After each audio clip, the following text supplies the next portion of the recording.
Same as ever, A Guide to What Never Changes by Morgan Housel. I really love The Psychology of Money, which is Morgan Housel's first book. This is a really quick read with a lot of good, succinct lessons and chapters. I enjoyed it. I'm also like, I'm not a big book critic per se. I try to just synthesize and take the lessons that people put forth and analyze them compared to, another lesson I might have already learned. For that reason, like I don't really have a critique of this book because it's just a lot of stuff that when you think about it is relatively true, right?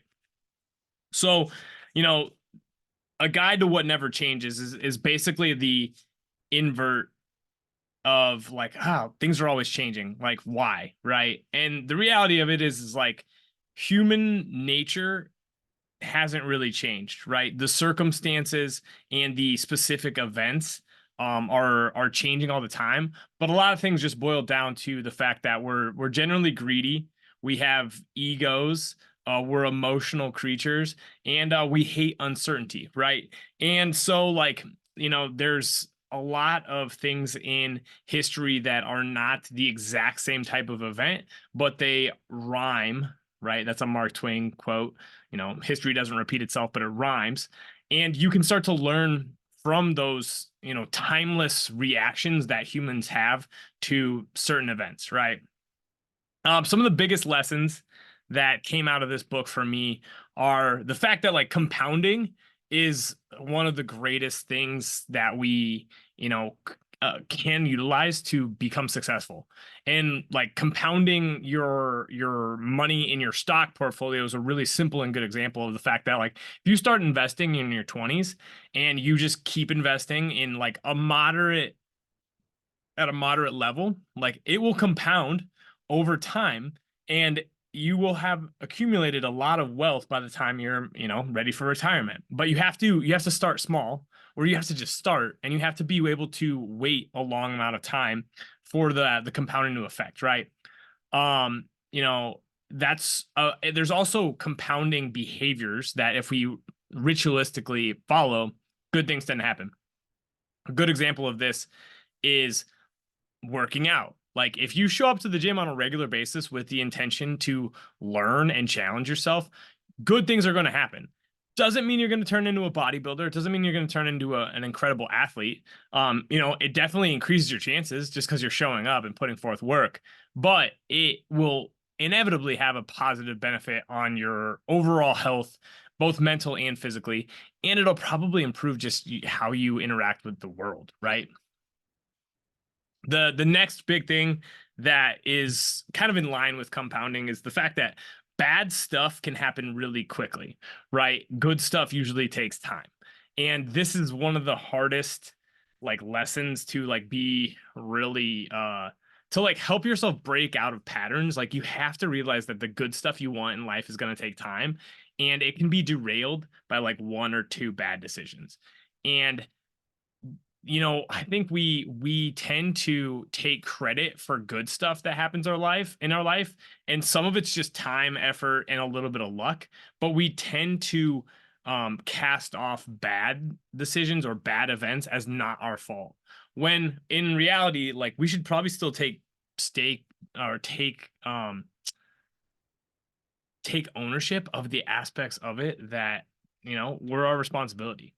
So without getting too much into like, why you should take ownership of your life and personal responsibility and all that type of stuff, we should just acknowledge that the fact that a lot of times, we can learn from bad events and we can try to do better in the future. The final big thing that there's a lot of great lessons in the book, and I do enjoy like they're good stories. Um, but knowing the incentives of certain things, meaning like what are the rewards, what are the benefits, um is huge, right? And realizing that a lot of times like there are certain things that give us dopamine hits or there seem like quick wins that are actually aren't really beneficial to us, right? And allowing ourselves to start to plan out and create basically these like looking to see where the benefits come from and if they're truly benefiting us is a really powerful lesson as well. And then it also just shows the fact that a lot of times our behaviors, and this is like in contrast to personal responsibility, but it also requires us to step back and kind of identify what we can improve. But in contrast to, like, personal responsibility is the fact that the circumstances of our world are going to dictate the behaviors and the thoughts and the expectations we have about life. So people during the Great Depression, when they lived through the Great Depression, that experience stuck with them, and it had effects on literally their everyday life for a long period of time, because they went through a period. If you were struggling during the Great Depression, you went through a period that was really, really hard. Right. Same with soldiers who go to Vietnam, go into wars, like soldiers who went to Vietnam. Same with people who went through the dot-com bubble, right, or the mortgage crisis in 2008. These big experiences shape our beliefs about the world, and then our beliefs about the world change how we interact in the world. So those experiences and those expectations also like set the stage for how we're going to do things and potentially the incentives that we receive from life, right? So it's easy to talk about how, if I would have went to World War II, I would have done better, right? Or if I would have been in the Great Depression, I would have been a survivor of, and I would have, like found work and made it work out. But like, you literally don't know how you're going to respond in a situation until you're in that situation. And this is why, like, preparing for things is really beneficial. And even then, you might react poorly. This is the importance of thinking through things, being somewhat neurotic, but also just trusting the fact that if you do the best you can on a regular basis, good things will happen. So that's my quick summarization of Same as Ever by Morgan Housel. Great book. I give it 2 strong and kind thumbs. I just made up that metric, but really enjoyed it. It's a fast read. Pick it up. Let me know what your thoughts were.